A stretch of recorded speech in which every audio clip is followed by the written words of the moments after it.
Bonjour, nous abordons ce matin le chapitre 12 de la première épître aux Corinthiens, consacré justement à la question de l'ecclésiologie dans les écrits pauliniens. Alors, la dernière fois on a parlé de l'Eucharistie, le repas du Seigneur, on a abordé deux passages au chapitre 10 à 11, et puis à partir du chapitre 12, dans ce chapitre 12, Paul parle des charismes. Alors le contexte de notre passage, pour le resituer brièvement, il semblerait que pour les Corinthiens, le fait de posséder des charismes était particulièrement important. Les dons de l'Esprit Saint. Et il était d'avis que un chrétien avait reçu le baptême et donc recevait personnellement des charismes. Et si le chrétien recevait l'ensemble des charismes lui-même, il était un chrétien accompli. Et il semblerait que certains chrétiens mettaient une importance toute particulière sur le don de parler en langue, qui est le charisme par excellence. Celui qui parle en langue, glossolali, était considéré, on pourrait dire, comme un chrétien de premier ordre par rapport à d'autres chrétiens qui malheureusement ne parlaient pas en langue. Alors c'est pour cela que Paul va aborder au début du chapitre 12 la question de l'esprit comme étant la source des différents charismes. Et donc dans les versets 1 à 11, il vient énumérer les différents charismes, les dons de l'Esprit Saint. Et puis à partir du verset 12 jusqu'au verset 27, c'est la partie qui va particulièrement nous intéresser, il parle de cette comparaison avec un corps. Il terminera à partir du verset 28 à 30 par la diversité des services au sein d'une communauté. Et puis ensuite, 12, 31 à 13, 13, partie importante, c'est l'hymne à la charité. La voie supérieure de la charité, 12, 31 à 13, 13, où Paul dira dans le fond, tous les dons de l'Esprit Saint, je pourrais bien les posséder, mais s'il me manque la charité, cela ne sert à rien. Par des talents, par des dons, on peut être doué de différentes manières, mais ce qui compte avant tout, c'est la charité. Voilà. Cela va terminer ce chapitre 13. Et puis, en 14, Paul, chapitre 14, 1 à 4, 40, Paul va reparler de la hiérarchie et de l'usage des charismes. Il dira, voilà, si on en vient au charisme, et il va donner une certaine hiérarchie. Donc, si vous voulez, cette partie 12 à 14, elle est consacrée au don de l'Esprit Saint, au charisme au sein de la communauté. Et elle traite dans cette petite section des versets 27 à 12, il faut que je puisse écrire.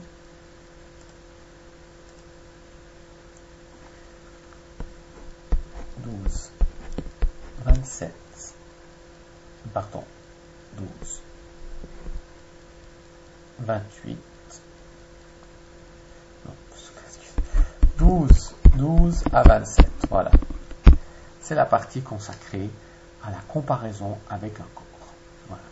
Donc je vous rappelle ici que, disons de 1 à 11, vous avez les différents charismes qui sont sources de l'Esprit Saint. Et puis ensuite,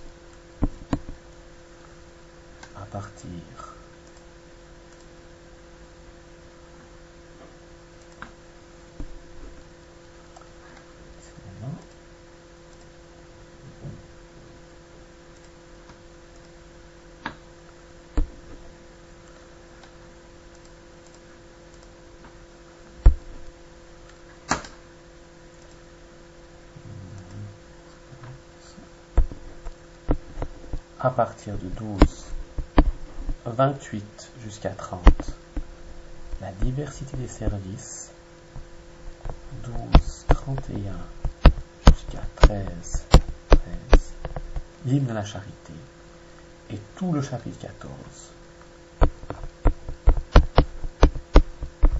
eh bien, qui est consacré au charisme et à la hiérarchie des charismes. Alors je vous invite à lire ce passage, à lire cette section. Le chapitre 14, il va en parler de prophétiser, parler en langue. Maintenant, je vais vous donner quelques informations, pour ma part, sur ces versets-là, qui nous parlent de l'Église comme un corps. Alors, dans cette partie, eh bien justement, Paul a évoqué les différents dons de l'Esprit Saint qui existaient au sein de la communauté ou de toute communauté, au sujet, voilà, et puis il les énumère à partir. Il y a diversité des dons, à partir du verset 4, c'est le même esprit, diversité des ministères, le même Seigneur, diversité de modes d'action, le même Dieu.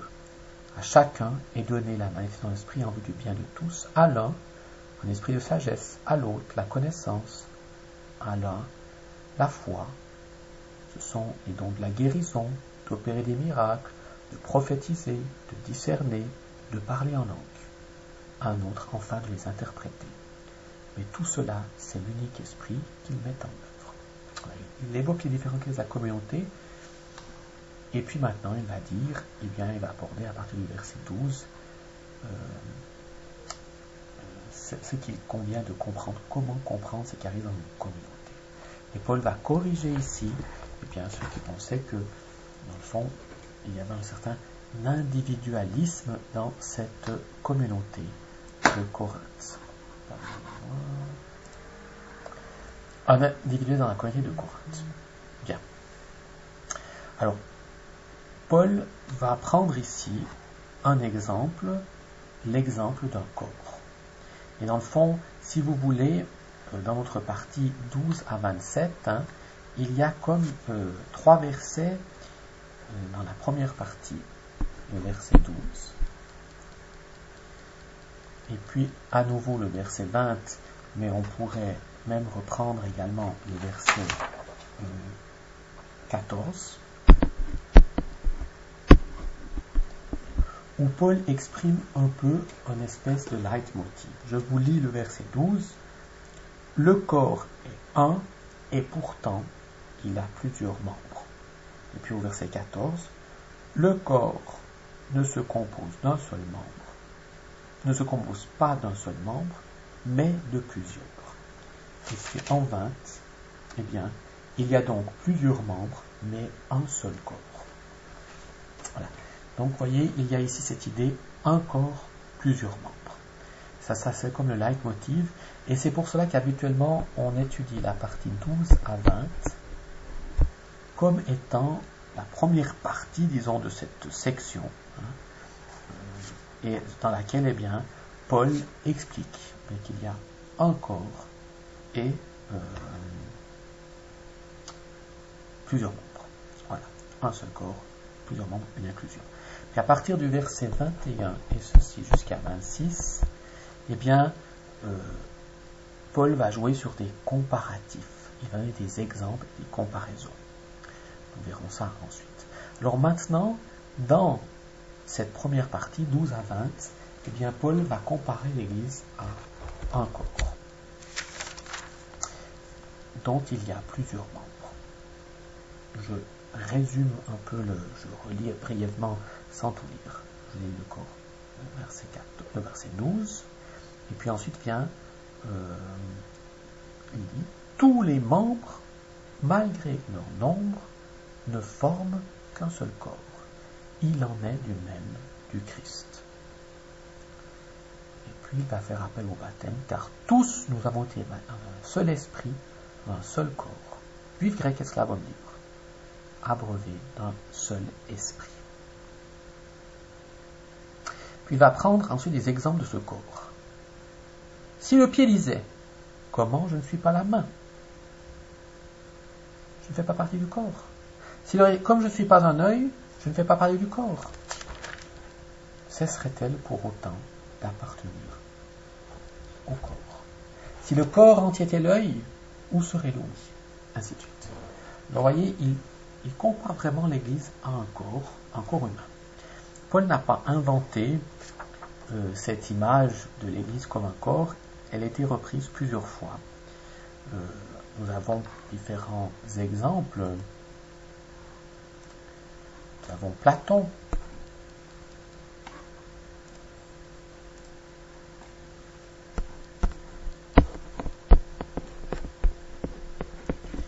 Platon qui comparait l'État à un corps. Marc Aurèle, l'empereur philosophe, qui lui aussi employait cette image du corps, et il insistait pour montrer l'absurdité de la division. Marc Aurèle disait « Nous sommes faits pour coopérer, comme les pieds, les mains, les paupières, les deux rangées des dents, celle d'en haut, celle d'en bas. Agir en adversaire, les uns des autres et contre nature. » Et puis enfin, c'est la fable la plus célèbre de Menenius Agrippa.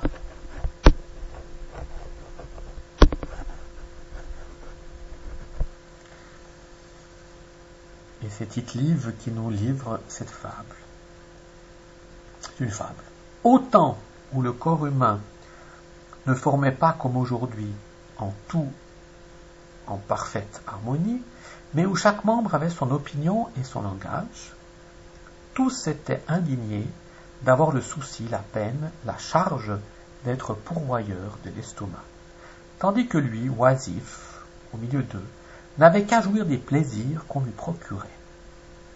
Tous d'un commun accord avaient décidé les mains de ne plus porter les aliments à la bouche de ne plus la recevoir, les dents de ne plus les broyer, mais en voulant dans leur colère réduire l'estomac par la famine, du coup les membres eux aussi, et le corps entier, étaient tombés dans un complet épuisement.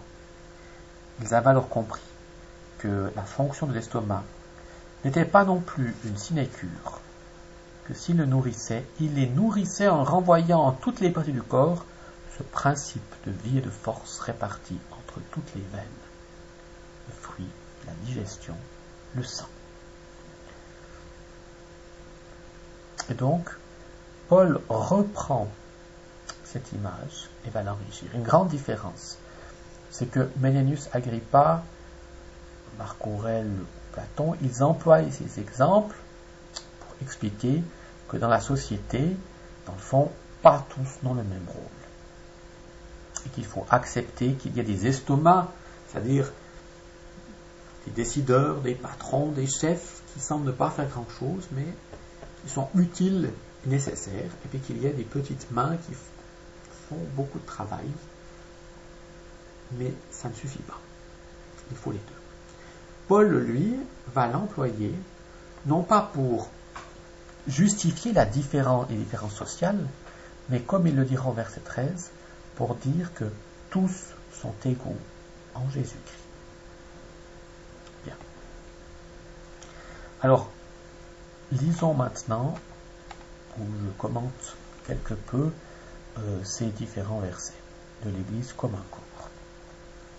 Donc au verset 12, ce verset affirme, tout comme les versets 14 et 20, l'unité dans la diversité. Un corps, plusieurs, tous. Une unité dans la diversité. Il y a un seul corps, mais il y a une diversité de membres. Et on pourrait s'attendre à ce que Paul dise au verset 12, ainsi l'Église. Hein? Une Église, mais non, voyez, il ne dit pas ainsi l'Église, il dit ainsi le Christ. Ainsi le Christ. Il en est du règne du Christ. Ainsi le Christ. Cela peut surprendre. Et on pourrait compléter ou paraphraser Paul en disant ainsi le Christ est un, tout en ayant plusieurs membres.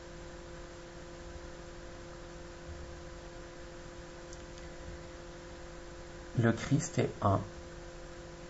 Et voyez, quand on dit l'Église est un corps, pour Paul, c'est pour nous dire que l'Église est le corps du Christ. L'Église est le corps du Christ. Voilà. Et Paul va nous expliquer au verset 30, eh bien, comment cela est-il possible, au verset 13, pardon, comment cela est possible. Comment est-il possible que l'Église, la communauté des croyants, forme le corps du Christ? Verset 13. Nous avons été baptisés dans un seul esprit, en un seul corps, juifs ou grecs, esclaves ou hommes libres, et nous avons été abreuvés dans un seul esprit. Eh bien, c'est par le baptême. C'est par le baptême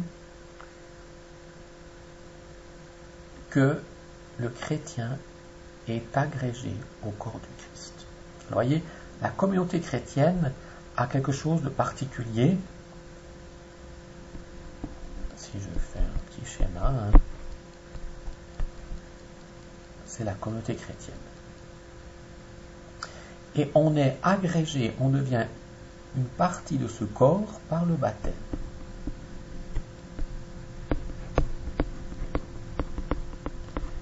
La communauté chrétienne n'est pas une communauté comme une société ou une association où on se choisit, où on dit « Ah, ça m'intéresse » et donc on se met ensemble et on forme ce corps. Mais c'est chaque fois par une relation personnelle au Christ. C'est parce que appelé par le Christ, eh bien, je suis agrégé à son corps et je forme son corps. C'est assez... l'unité des croyants, voyez, elle se fait par le Christ. Elle ne se fait pas par un intérêt commun, elle ne se fait pas par... voilà, mais elle se fait par le Christ. On s'agrège au Christ et on devient frères et sœurs parce que tous on s'est agrégé au Christ qui est, voilà, et ensemble on forme son corps.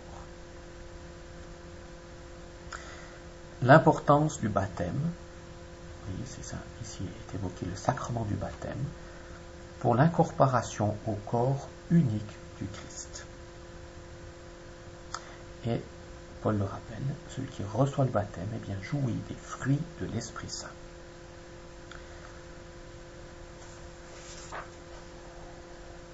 Alors, essayons de récapituler l'enseignement important de ce verset. Le baptême joue un rôle primordial. Il assure la communion de chaque baptisé au Christ, grâce à l'Esprit Saint. Par le fait même, il agrège au corps du Christ, et il vient relativiser toutes les différences d'origine de culture, d'origine, l'unité naissant de l'identité nouvelle de chacun et de son lien au Christ. Paul affirme, il n'y a plus l'esclave, l'homme libre, il n'y a plus le grec ou le juif. Parce que ces identités sociales, culturelles sont effacées par le fait, eh bien, que le chrétien a reçu le baptême. Et donc on est tous frères et sœurs en Jésus-Christ, il n'y a plus de différence sociale. Elle vient relativiser ses origines. Dans l'Épître aux Galates, quand on a étudié, on verra que Paul dit à peu près la même chose. En Galates 3, 26 à 28, il ajoute encore un couple, il n'y a plus l'homme et la femme. Ici, ce couple disparaît. On peut imaginer que ce couple n'est plus présent ici pour ne pas trop encourager les féministes, si on pourrait dire, de Corinthe, qui voulaient se sentir totalement libérés. Donc, Paul va un peu relativiser son engagement, son enseignement ici. On sent qu'il y a comme une évolution entre Galates et Corinthiens. Corinthiens est une épître écrite après Galates, mais nous verrons cela. Voilà. Verset 13, très important. Verset 14, reprise du verset 12, en plusieurs. Un corps se compose de plusieurs membres, c'est là. Et puis, les versets 15 et 16, c'est là que Paul prend des exemples, et ils sont construits en comparaison des exemples concrets avec le corps. Verset 15, le pied et la main. Si le pied, je ne suis pas la main, je ne fais pas partie du... Est-ce que je suis moins du corps? Ça, c'est pas une question. Si le pied dit, je ne suis pas la main. Ensuite, l'oreille, pas l'œil. Ouais, même constat. Bon, on peut se demander pourquoi Paul aurait choisi ce pied, l'oreille. Il semblerait que pied et l'oreille étaient considérés comme organes moins dignes que la main. Et le pied, la la main plus importante, puis l'oreille moins digne que l'œil. On peut penser que voir est encore plus important. Et donc ici, c'est pour montrer un peu que dans la communauté, il y avait des charismes considérés comme plus ou moins importants. Et que par exemple, si quelqu'un se dit « moi je suis le pied », c'est moins important, je ne sais par exemple pas parler en langue, est-ce que pour autant, je ne fais pas partie du corps? Voilà. Ce que Paul veut souligner, c'est pas le charisme, c'est pas être le pied, la main, l'œil, mais c'est d'être membre du corps. Le verset 17, eh bien, cette rhétorique un peu des questions, eh bien, tend à montrer qu'il y a une complémentarité au sein du corps. Il continue, il dit, si le corps entier était œil, où serait l'ouïe? Si tout était oreille, où serait l'odorat? On ne peut pas avoir que des yeux et que des mains. Voilà. C'est la rhétorique ici. Si on la pousse à l'extrême, eh bien, ça ne joue pas. Un corps, c'est pas que des yeux, c'est pas que des mains. Il faut différents membres. Il y a une complémentarité. Et Paul vient rajouter au verset 18 que ces fonctions, eh bien, elles correspondent à la volonté de Dieu le Père. Ce n'est pas le fruit du hasard. C'est Dieu le Père qui a choisi chaque fonction pour chaque membre de Dieu. Mais Dieu a dit encore chacun des membres selon sa volonté. Il va redire au verset 19, si le corps était un seul membre, où serait le corps? Il faut une complémentarité. Et il termine par redire son refrain, qui vient conclure cette première section. Un corps, plusieurs membres. Les versets 21 à 26, Paul va poursuivre et va maintenant un peu changer de rhétorique pour dire, eh bien, sous forme de comparatif et dans le fond approfondir encore cette question. L'œil ne peut pas dire à la main, et toujours cet œil et cette main, je n'ai pas besoin de toi, ni la tête dire aux pieds, je n'ai pas besoin de moi. Bien plus, même les membres du corps qui apparaissent comme les plus faibles sont nécessaires, et ceux que nous tenons pour les moins honorables, c'est à eux que nous faisons le plus d'honneur. Les membres ont besoin les uns des autres. Et là, on va plus loin. Non seulement on ne peut pas avoir que des pieds ou des mains, mais ils ont besoin les uns des autres. Même si l'œil, même si la tête remplissent des fonctions de direction, ils ne peuvent se passer d'autres membres considérés comme inférieurs aux plus modestes, tels la main et le pied. Complémentarité, solidarité sont plus que nécessaires.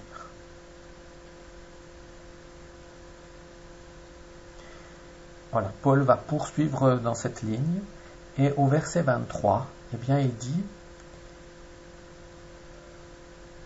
les moins honorables, c'est ceux que nous entourons le plus d'honneur, les moins décents, ceux que nous traitons avec le plus de décence.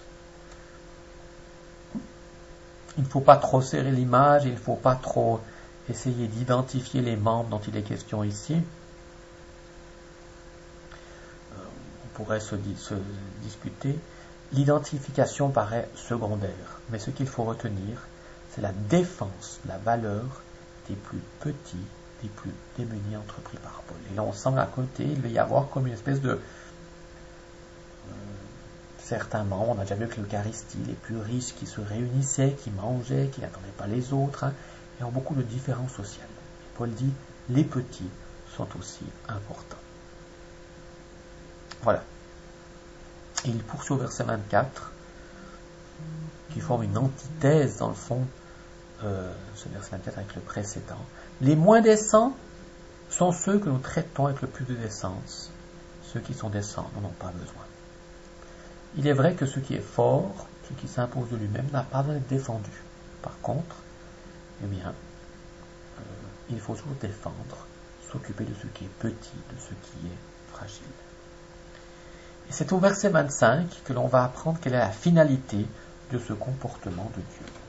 Au verset 25, gentiment au bout de cette lecture, afin qu'il n'y ait pas de division dans le corps, mais que les membres aient un commun souci les uns des autres. Voyez. Bien, s'il y a cette si Dieu a mis cette complémentarité dans un corps, que tous les organes aient besoin les uns des autres et qu'un corps ne fonctionne pas seulement avec les meilleurs organes, eh bien c'est pour qu'il n'y ait pas de division, pour éviter la division et pour susciter la solitude des membres les uns pour les autres. Voilà. Pour illustrer cette indispensable solidarité, Paul, au verset 26, va utiliser deux exemples, celui de la souffrance, celui de l'honneur. Si un membre souffre, tous les membres partagent sa souffrance. Si un membre est glorifié, tous les membres portent sa joie. Voilà. C'est juste, hein, quand dans l'Église, quand il y a un scandale, quand il y a une souffrance, c'est tout le monde qui est touché, toute l'Église. Puis quand il y a un honneur, quand il y a bien aussi, ça rejaillit sur l'ensemble, une solidarité qui se vit en Église. Et c'est au verset 27 que Paul va donner la clé d'interprétation du passage. Je le lis encore. Or, vous êtes le corps du Christ, et vous êtes ses membres, chacun pour sa part. Vous voyez, ici on quitte le domaine de la comparaison, on quitte le corps physique pour parler de l'Église. Vous êtes le corps du Christ. L'Église, c'est plus seulement une comparaison, c'est plus qu'une simple comparaison. C'est vous, les croyants, forment le corps du Christ. Les baptisés, eh bien, forment le corps du Christ, un seul et unique corps, avec plusieurs membres, des charismes différents. Voilà. Il dit, vous êtes le corps du Christ. Vous êtes corps du Christ.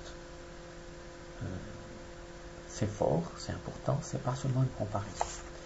Nous voyons que dans ce passage ici, de l'Église, de l'Épître aux Corinthiens, eh bien, Paul présente l'ensemble de la communauté chrétienne comme étant le corps du Christ.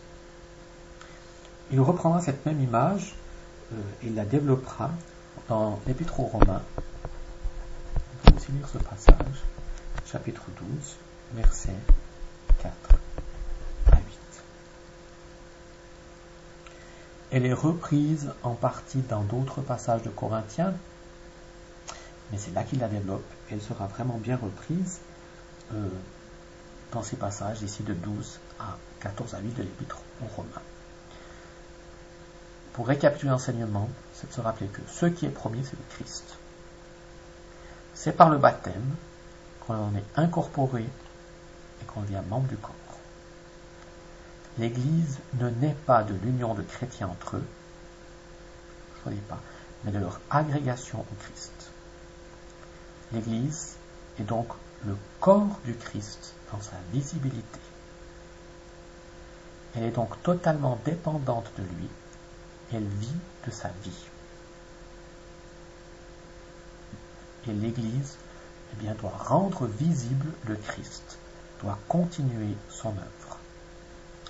L'Église est à la fois une et composée de différents membres. Une, parce que c'est le Christ lui-même qui assure son unité en s'agrégeant chaque baptisé. Diverse, par la variété de ses membres, lesquels remplissent des fonctions différentes et complémentaires. Dans ce corps, qu'est l'Église, eh bien, il y a une prédilection à accorder aux membres apparemment les moins dignes, et ne doivent en aucun cas être méprisés, mais faire l'égard les plus grandes attentions. Solidarité, complémentarité, attention aux petits, aux pauvres, aux marginalisés. L'Église vit enfin une solidarité profonde, enrichie ou blessée par la souffrance et la joie de ses membres. Voilà. Nous verrons que Paul va développer encore ce même thème par la suite dans d'autres de ses épîtres. Et nous pouvons dire que Paul, dans les épîtres dites de la captivité, essentiellement dans l'épître aux Colossiens, par exemple 1 et 18, Colossiens encore 2, 19, et puis Éphésiens.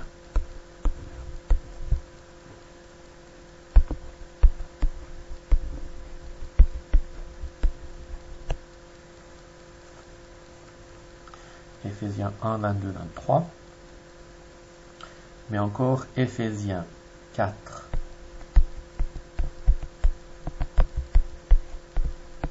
15 à 16, Éphésiens 5, 23, 30. Alors, je vous invite à lire ces passages, mais si on lit par exemple le 1,18, qui reprend un peu l'enseignement, on y voit « Il est la tête du corps, c'est-à-dire de l'Église ». Ou si je prends Éphésiens 1, 22, 23, « Le Père a tout mis sous ses pieds, l'a constitué au sommet de tout, tête pour l'Église, laquelle est son corps, la plénitude de celui qui est rempli tout en tout. » Vous voyez, l'Église, dans ces passages, et aussi le corps.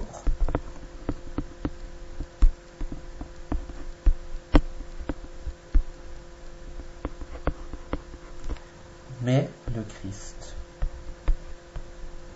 est la tête. Alors, si avant nous avions ce schéma, et que ça, c'est l'Église, tout le corps. Ici, nous avons le corps,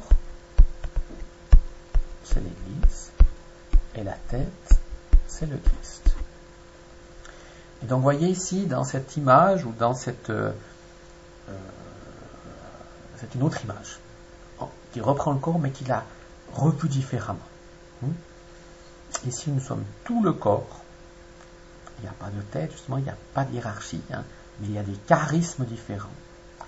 Et dans 1 Corinthiens nous présente une église basée sur des charismes différents, mais complémentaires. Par contre, dans Colossiens et Éphésiens, on nous présente une église plus hiérarchisée, avec une tête, et c'est de la tête que tout dépend. Et on est unis à cette tête, mais elle est principe de vie. Elle est principe de vie. Si vous enlevez la tête, le corps meurt.